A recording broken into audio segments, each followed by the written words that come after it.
Back to the deep dive. Today we're tackling something pretty serious. We're digging into the sources on a coastal pathogen that seems to be surging.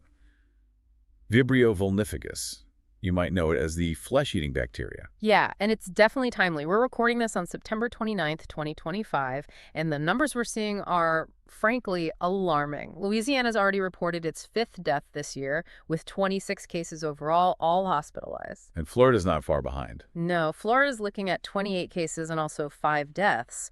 It's clear this thing thrives in warm, brackish waters, and it's hitting hard right now. Absolutely. Causes these horrific conditions, necrotizing fasciitis, which is the flesh-eating part, or this really severe blood infection, primary sepsis, and the fatality rate. It's, what, 20 to 30%? That's right. It's incredibly dangerous. So our mission today is to really unpack the facts.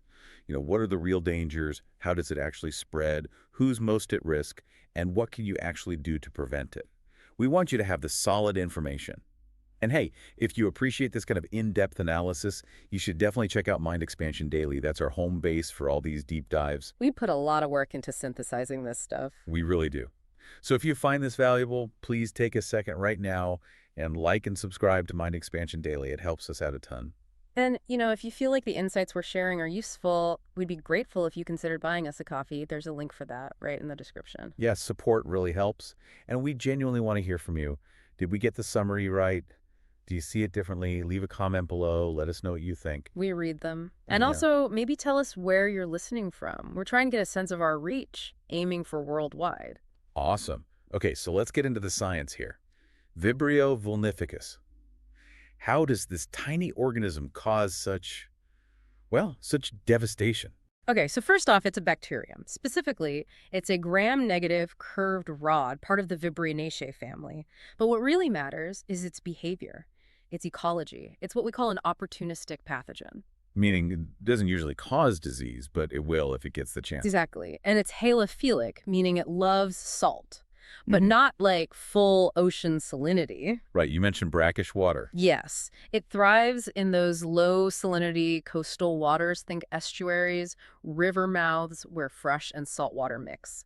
And crucially, temperature is a huge factor. It really takes off when water temps get above 68 degrees Fahrenheit, which is why summer is peak season. That temperature link seems key to what we're seeing this year, doesn't it, with the spread? Oh, absolutely. It directly connects to the geographic expansion. Look at Massachusetts reporting 71 cases in 2025. Yes. Well, that's unusual for that far north. It strongly suggests rising coastal water temperatures are letting this bacteria thrive in places it couldn't before or persist longer in the season. Wow, okay. So once someone is exposed, you mentioned 2 main ways this manifests clinically. Both sound terrifying. They are serious, yeah. The first is a localized wound infection. This is where you get that rapid tissue destruction, then necrotizing fasciitis, the flesh-eating aspect. It happens when the bacteria gets directly into a cut or scrape. And the second? The second is primary sepsis. This happens typically after someone ingests the bacteria, often through contaminated seafood. It gets into the bloodstream, and this is statistically the most dangerous form. Untreated, the mortality rate can hit 80%. 80%, that's staggering. It really hammers home why speed is so critical. So let's clarify exactly how people get exposed.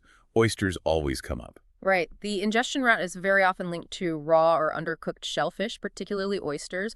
Oysters are filter feeders. They process, up to 50 gallons of water a day. So they concentrate the bacteria if it's present. Precisely. The CDC figures suggest about 10% of Vibrio vulnificus cases come from eating raw oysters. But that means most cases, the vast majority, are from something else. Correct. Around 80 to 90% of wound infections happen the other way, direct exposure. An open wound, a cut, a scrape, even something like a new tattoo or piercing comes into contact with that warm, brackish water where the bacteria lives. Like wading in the Gulf Coast or an estuary after getting a cut. Exactly that scenario. That direct entry into the tissue is the most common route overall. Okay, and just to put everyone's mind at ease on one point, can you catch this from another person? That's a critical point. Thanks for raising it. No, absolutely not. There is no person-to-person spread. You can only get it from the environment, the water itself, or contaminated seafood. You cannot catch it from someone who is infected. That is a huge relief. Okay, let's talk risk factors. The sources really emphasize that not everyone is equally susceptible. Some people are at, 10 times the risk? Yes, this is probably the most important message for prevention. The risk isn't evenly distributed. By far, the highest risk group are people who are immunocompromised, Like with specific conditions. especially those with chronic liver disease. That's the biggest one. But also people with diabetes, cancer, HIV, or other conditions that weaken the immune system. Why liver disease specifically? It's partly about iron. Vibrio vulnificus needs iron to multiply rapidly. Liver disease often disrupts how the body handles iron, leading to more free iron in the system, which basically fuels the bacteria's growth.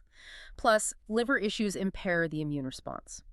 So for someone in that group, a seemingly minor exposure waiting in the water, eating one raw oyster, could be catastrophic. Exponentially more dangerous, yes. It really changes the risk calculation. That tragic story out of Virginia, the dad who died after just waiting at the beach, it sadly highlights this exact point. He likely had an underlying vulnerability. It really underscores the speed, too. If someone is exposed, how quickly do things go wrong? What are the first warning signs? The speed is a defining feature. Symptoms can show up incredibly fast, sometimes within just 4 hours of exposure. For a wound infection, the first sign is usually intense pain at the wound site, often way worse than the wound looks. Pain out of proportion. Exactly. Then you see rapid redness, swelling, warmth. Pretty quickly after that, the skin might get discolored, develop these big blisters, we call them bullae, and then you start seeing the actual tissue death, the necrosis. Okay, and if it's sepsis from ingestion, what are the signs then? With primary sepsis, you're looking at systemic symptoms, things like a sudden high fever, severe chills, a dangerous drop in blood pressure, hypotension, which can lead to shock. Often there are also gastrointestinal symptoms like diarrhea, bad cramps, vomiting. Sounds like a runaway train. It really is. It moves fast towards multi-organ failure. That's why recognizing these signs immediately is so vital, and why health departments, like in Massachusetts this year, issue urgent alerts when they see cases popping up. Let's revisit those 2025 numbers just to quantify the surge we're seeing. You mentioned Louisiana and Florida. All right, Louisiana, 26 cases, 5 deaths. Florida, 28 cases, 5 deaths. And we also had those reports from Virginia, amputation in one case, death in another, just from waiting in the water.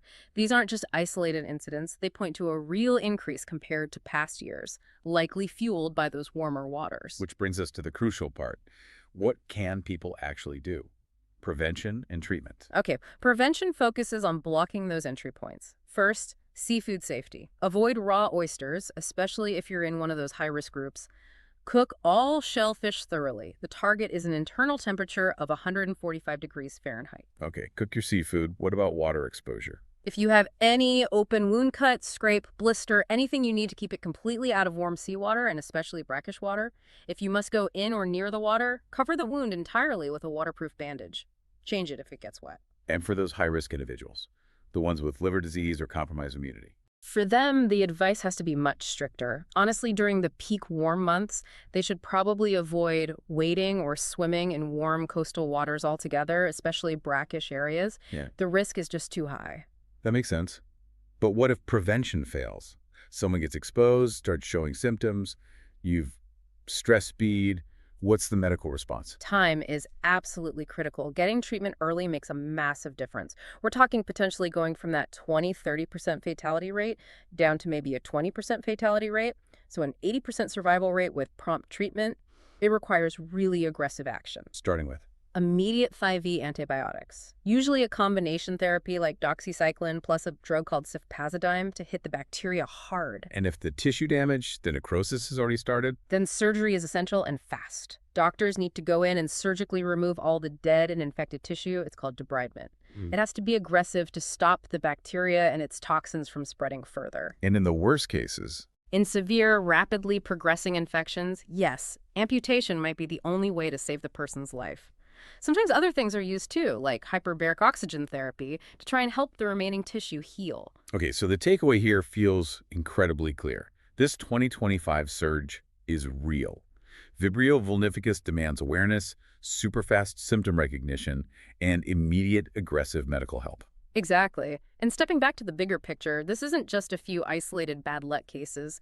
The increase in numbers, the spread to places like Massachusetts with 71 cases, it really looks like a direct consequence of our warming coastal waters. It's climate change playing out as a public health emergency in real time. Which leaves us and you, the listener, with a pretty challenging thought, doesn't it?